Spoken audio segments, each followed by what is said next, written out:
আমি আপনাকে শেষবারের মতো আসবো 1 মিনিটের একটা প্রশ্ন করার জন্য। সেই প্রশ্নটা হচ্ছে এরকম যে আপনি বাংলাদেশের রাজনীতির, যেটা আমি প্রথমেই করেছিলাম, যে 54 বছরের মধ্যে কোন সময়টা বাংলাদেশ রাষ্ট্র হিসাবে মুক্তিযুদ্ধের আদর্শে পরিচালিত হয়েছে বলে আপনি মনে করেন, সেটা আমরা আপনার কাছ থেকে শেষ কথা শুনবো। আমি একটু জনাব হান্নান মাসুদের কাছে যেতে চাই। জনাব হান্নান মাসুদ, আপনারা কি আসলে যে ফাউন্ডেশনের কথা বারবার বলছেন, ফজলুল ভাই আসলে এটা বিভিন্ন জায়গায় বলেন, এবং ফজলুল ভাইয়ের সকল কিছুর মধ্যে এটাই আপনাদের সম্পর্কে একটা প্রধান ফ্ল্যাগ। উনি তো আপনাদের বিরোধিতা করেন না, উনি প্রধান ফ্ল্যাগ যে উনি দেখতে চান যে উনি যে যুদ্ধটা করেছিলেন সেই যুদ্ধটার 54 বছর পরে আপনারা সেই যুদ্ধটার পথে আছেন কিনা।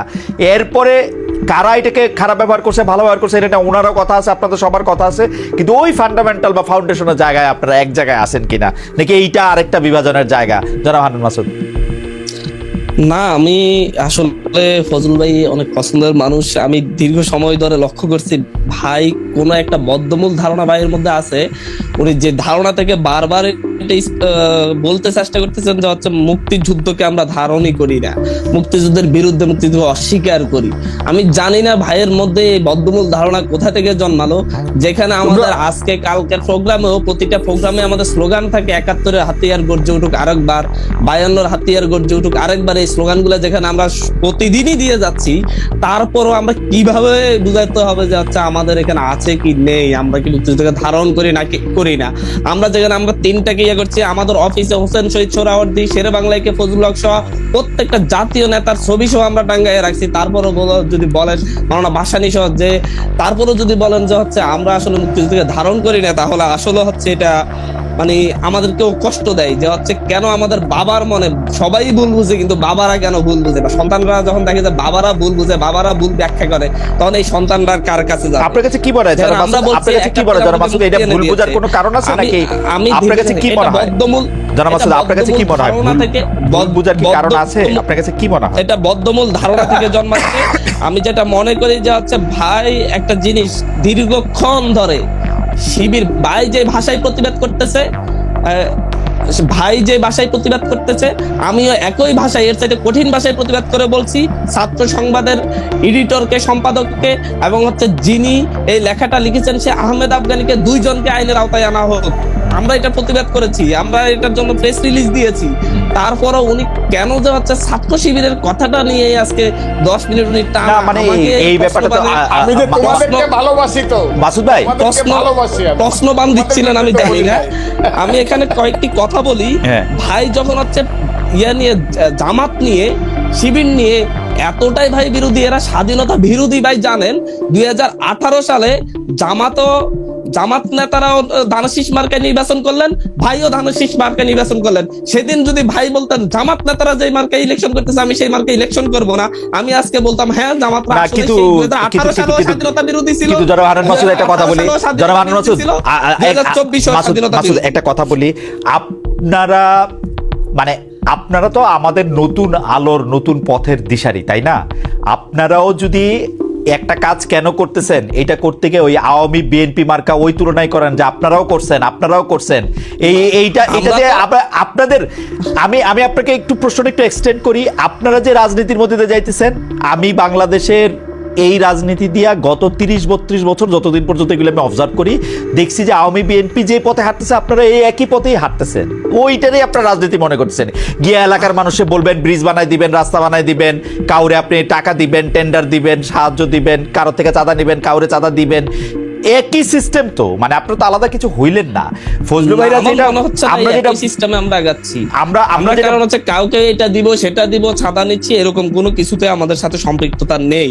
আমি কয়েকটি কথা বলতেছি, আসলে ওই ধারণাগুলা থেকে আমি জাস্ট হচ্ছে বলছি কথাই এক কাজে আরেক।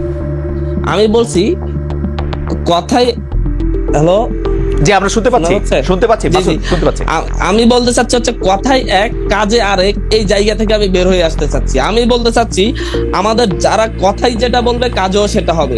আমরা একই ভাবে হচ্ছে আমরা মনে করি যে হচ্ছে যারাই 54 বছর পরে স্বাধীনতার পক্ষ বিপক্ষে শক্তি থাকা যাবে না, যারা এখন এই সময়ে স্বাধীনতার বিরুদ্ধে অবস্থান নেবে তাদেরকে আইনের আওতায় আনা হবে, পার্সন টু পার্সন ধরে।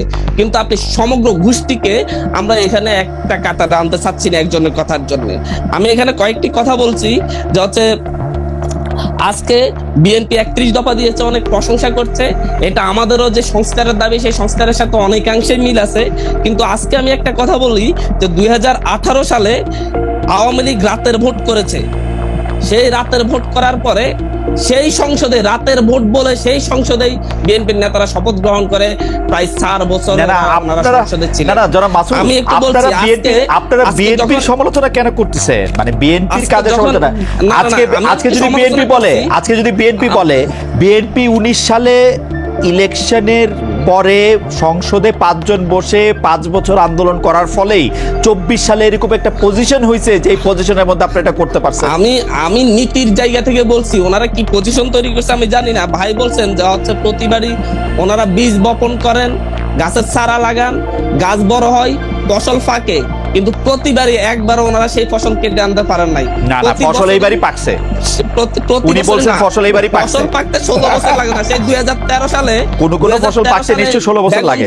2013 সালে বেগম জিয়ার বাসার সামনে 2টা করে 4টা টাক সরাতে পারলে সেই দিনই ফসল কেটে ঘরে তোলা যায়। সেটা তো আপনি সেই দিন ঢাকা শহরে তো নেতারা পারে না। আমার মনে হয় যে জনাব মাসুদ আপনি কথা শেষ করেন। যতবার আন্দোলন হয়েছে আপনি ফসল না পাকলে কেন আপনি 150 দিন কেন অবরোধ পালন করছেন? তাহলে ফসল না পাকলে কেন আপনি এটা করছেন? আমি বলছি যাতে ফসল কাটার জন্য যে তারুণ্যের শক্তি প্রয়োজন ছিল সেই তারুণ্য শক্তির সার্ভটা আমরা করতে পেরেছি। আমরা সেই জায়গায় আমাদের মুরব্বীদেরকে কিভাবে ফসলটা কাটতে হবে সে পরামর্শটা আমরা ওনাদের কাছ থেকে না জনাব মাসুদ এইটাতে আমি শুধু আপনার একটা কথা বলি যে আওয়ামী লীগ কিন্তু কোনো রাজনৈতিক সরকারকে কোনো রাজনৈতিক আন্দোলনকে মাঠে দাঁড়াতে দিছে কিনা সেটা আপনারা দেখবেন, এবং আপনারা এটা খুব ভালো করে জানেন। আপনারা কিন্তু রাজনৈতিক আন্দোলন করেন নাই রে ভাই, আপনারা কিন্তু রাজনৈতিক আন্দোলন করেন নাই, আপনারা চাকরি আন্দোলন করছেন, রাজনৈতিক আন্দোলন করতেন না করতেন ওই সময়। এর বিরোধিতা করছি আজকে এখানে যারাই হচ্ছে আমাদের সরকারে আছে এবং আমি সহ আপনি দেখবেন 2024 সালে ভাই একটু বলেন আমি সহ আমাদের যারা নেতৃবৃন্দ এই আন্দোলনের নেতৃত্ব দিয়েছে, আমরা শুধুমাত্র এই 24-এ এসে এই আন্দোলন করেছি তা না। 28 অক্টোবর পল্টন ময়দানে আমরাও টিয়ার গ্যাস খেয়েছি। 2024 সালের 6 জানুয়ারি ঢাকা শহরে একটা মাত্র মিছিল হয়েছে, সেটা আমাদের নেতৃত্ব হয়েছে আওয়ামী লীগের 7 জানুয়ারি ভোটের বিরুদ্ধে। আপনারা কারা? আমরা সেদিন গণতান্ত্রিক ছাত্র শক্তি সহ, আমাদের তখন একটি সংগঠন ছিল গণতান্ত্রিক ছাত্র শক্তি সহ, আর বিশ্ববিদ্যালয়ে আরো কিছু ক্রিয়াশীল সংগঠনকে নিয়ে আমরা সেদিন মার্চ করেছি শাহবাগ অভিমুখে। ওকে, ঠিক আছে, আপনাকে থ্যাংক ইউ, আপনাকে আমি থ্যাংক ইউ। রাজনৈতিক ছিল এবং একই সাথে কোন রাজনৈতিক আন্দোলনে বিএনপি বা হচ্ছে জামাতের কোন রাজনৈতিক আন্দোলনে 2000 মানুষকে হত্যা করা হয়েছে 36 দিনের আন্দোলনে? বাট এই আন্দোলনে করা হয়েছে কারণ এই আন্দোলন সরকার তার চাইতে বেশি শক্তি দিয়ে দমন করার চেষ্টা করেছে। সুতরাং সরকারকে দোষ দিয়ে আওয়ামী লীগ সরকার এটা করেছে দাঁড়াতে দেয় নাই, সেই প্রশ্ন এখানে একদম প্রশ্নাতীত। কারণ হচ্ছে দিনের বেলা রাস্তায় একটা জটিকা মিছিল করে, রাতের বেলা যে আওয়ামী লীগ নেতাদের বাসায় থাকলে সেই আন্দোলন অবশ্যই। যারা আনান মাসুদ, আপনি বোধহয় একটু কিছু বাস্তবতা বোধহয় একটু আপনি দূরে সরতেছেন যে এই যে আওয়ামী লীগের বিরুদ্ধে যে আন্দোলন জুলাই আগস্ট মাসে হয়েছিল সেটাকে অরাজনৈতিক রূপ দেওয়ার চেষ্টা আপনাদেরও ছিল, আমরা যারা আপনাদেরকে সমর্থন করেছিলাম তাদেরও ছিল। সেই সময় এটাকে যে রাজনৈতিক রূপ দেওয়া যাবে না, কোনোভাবে এটা সে রাজনৈতিক সংশ্লিষ্টতা করা যাবে না, সেটা আপনারাও বারবার বলেছেন। এখন এটাকে রাজনৈতিক আন্দোলন বলতে চাইলে এটা একটা অন্যরকম মানে হয়। আপনি শেষে আবার 1 মিনিট বলবেন, আমরা 1 মিনিট একটু জাস্ট ফজলু ভাইকে শুনে আসি যে আমরা ফজলু ভাই, আমি আপনার কাছে একটা প্রশ্ন করেছিলাম যে আপনি ওদেরকে এত নিন্দা মন্দ করেন, কিন্তু কোন সময়টা আসলে বাংলাদেশে স্বাধীনতার চেতনা দিয়ে পরিচালিত হয়েছে একটা সময় যদি আমাদের বলতেন? না, আমি মাসুদকে আমি ধন্যবাদ জানাবো একটা ব্যাপারে যে 18 সনে আপনি ধানের শীষ নিয়ে ইলেকশন করছেন, জামাতও ধানের শীষ নিয়ে ইলেকশন করছেন। আপনি কেন সেদিন আপনি জামাতের সঙ্গে একই মার্কা নিয়ে ইলেকশনে? ওর এই কথাটার জন্য ওকে আমি ধন্যবাদ দিব। আমি যদি না করতাম তাহলে ভালো হতো, তাইলে আমার নীতিগত অবস্থানটা আরো শক্ত হতো। কিন্তু মাসুদকে আমি বলতেছি, ধানের শীষ মার্কাটা কিন্তু জামাতের না, ধানের শীষ মার্কাটা বিএনপির। এই মার্কার তলে কিন্তু তাদের কোনো মার্কা ছিল না। তাদের যে দাঁড়িপাল্লা মার্কা সেদিন হাসিনারা দেয় নাই, আমাদের মার্কার তলে এই জামাত আইসা আশ্রয় নিছিল, শেল্টার নিছিল। সেই শেল্টার মাস্টারকে যেদিন 5ই আগস্ট ঘটলো, মাসুদ স্বীকার করুক আর না করুক, জামাতের যে অফুরন্ত অবৈধ আকাঙ্ক্ষা স্বপ্ন যে একা ক্ষমতা দখল করবে ওই আমাদের ছেলে পেলেদেরকে নিয়ে কইরা তারা তাদের মতো করে রাষ্ট্র চালাবে, বিএনপি কে বনি সদর বানায় ফেলবে এবং বিএনপি হইল দুই সাপের এক বিষ, নৌকার ধানের শীষ হয়ে যাবে। এইটা জামাত কিন্তু প্রথম দিন থেকে করার পরে আজকের বাংলাদেশটা এত অন্ধকার হয়ে গেছে। আমার মুখ দিয়ে এত কিছু কথা বের হচ্ছে। এই কারণে আমি জামাতের অন্যায় আকাঙ্ক্ষাকে চরিতার্থ করার জন্য রাষ্ট্র ক্ষমতায় আজকে এই জামালে গুলো লাগছে। মাসুদরা যেটা করে, এটা মাসুদরা একটা দল করুক, আমার বাবারা একটা দল করো সুন্দর করিয়া, এবং তোমরা মানুষকে বুঝাও কোন পথে তোমরা যাবা।